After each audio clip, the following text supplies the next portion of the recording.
What's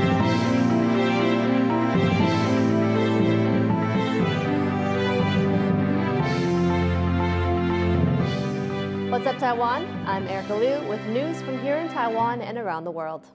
The billionaire founder of Foxconn, Gous, has officially thrown his hat into the ring to become Taiwan's next president.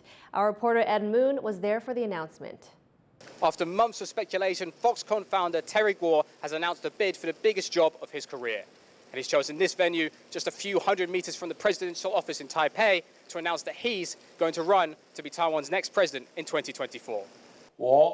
郭台铭今天要郑重地向各位报告，我决定以总统参选人的身份投入2024总统大选。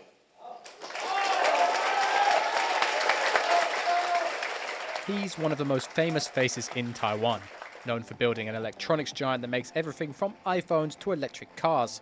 That name recognition gives him a higher profile than any other candidate for the presidential election next year. But he's entering a crowded race, in a situation that's never been seen before in Taiwanese presidential elections, with 4 candidates each polling over or near 10%. The ruling party's Lai Ching-te is the current favourite, with the 3 opposition candidates seemingly dividing support between them. But Gous doesn't seem too bothered about the opposition eating into each other's votes, and he says he's keen to work with both the Kuomintang's Hou Yu-yi and Ko Wen-je from the Taiwan People's Party. 我也将继续邀请在野阵营其他2位候选人一起坐下来，你喝咖啡，我喝奶茶，大家一起好好商谈国家大事。 So it's official. Gous will join the race to be Taiwan's next president in 2024, assuming he gets the needed signatures. But now with 3 opposition candidates in the race, he faces a struggle to make it to the top of the pile. He'll perhaps be looking to make a deal, just like he does in business, so that he can end up as the opposition's main candidate and be the one who ends up winning in the end. Kaohsiung and Ed Moon in Taipei for TaiwanPlus. The rest of Taiwan's presidential candidates are pushing hard to win over the country's agricultural heartlands. On a trip to the South, opposition Kuomintang candidate Hou Yu-yi said he'd raise farmers' pensions to at least $250 a month. Meanwhile, his opponent, ruling party candidate Lai Ching-te, says he'd modernize farming technology. Agriculture is only a small part of the economy, but about 10% of the population comes from farming households. Third-party candidate Ko Wen-je also said he's canceling trips to the U.S. and Southeast Asia to focus on campaigning in the center and south of the country, areas with strong agriculture sectors. Dozens of people have taken to the streets of Taipei to show their support for Taiwan's Me Too movement. The protesters are calling for lasting social change after the flood of sexual harassment cases that has rocked Taiwanese society. Yu Jinghuang has the story.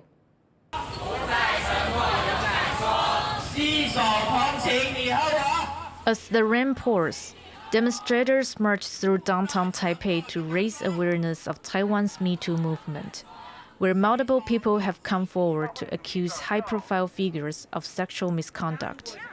They chant "No more silence" and share their message with signs and loudspeakers.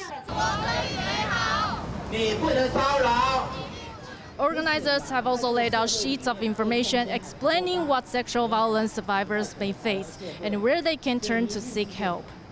The march has been arranged by a group of university students who don't want the movement to stay stuck online. 现在很多 Me Too 的相关事件的讨论都集中在网络上，可是网络上面的讨论很容易聚集在某一些名人的身上，或者是大家的言论有的时候会往极端的2个方向去，其实是没有进行到真的沟通的。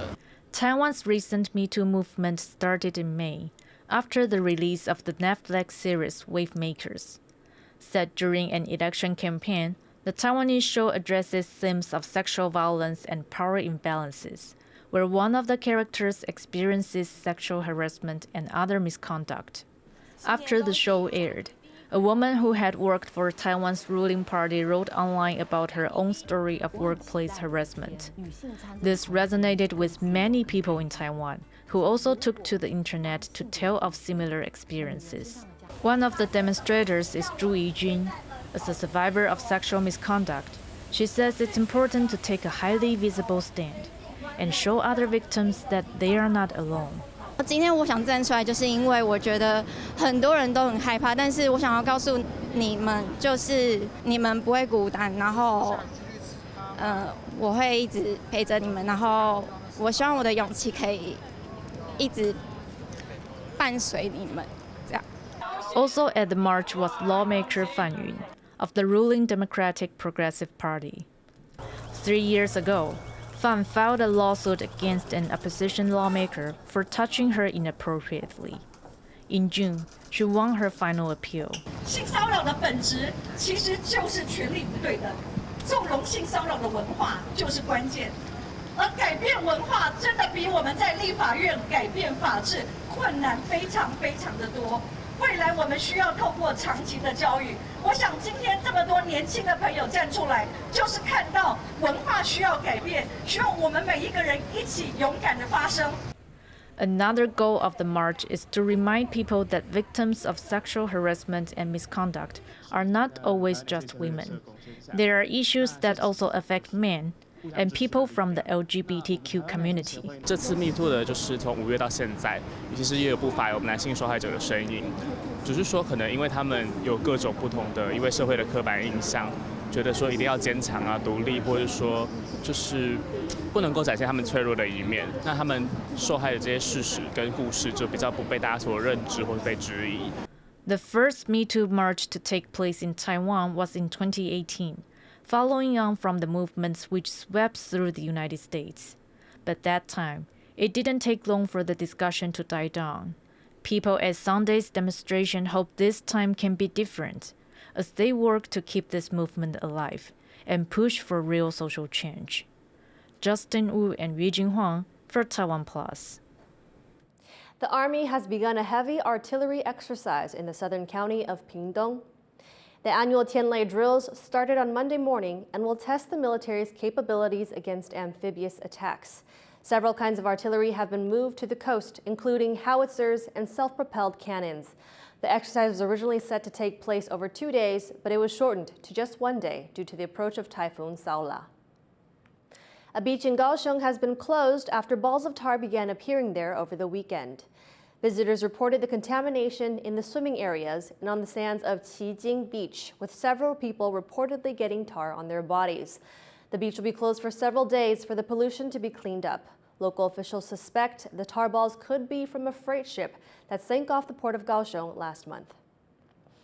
A Japanese stunt rider has set a new world record in the mountains of central Taiwan. Our reporter Sandy Chi has the story.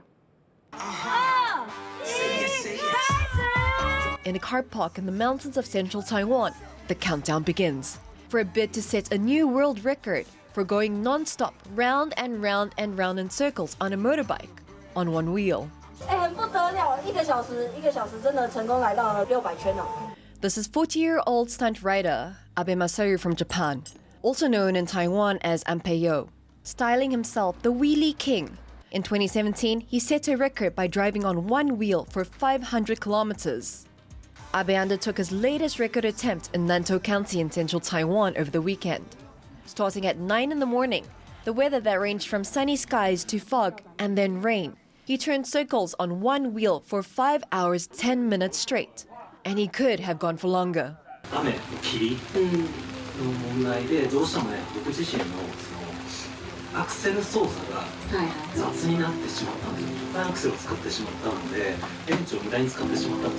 In the end, Abe completed 2,807 circuits and was disappointed not to reach his goal of 3,000.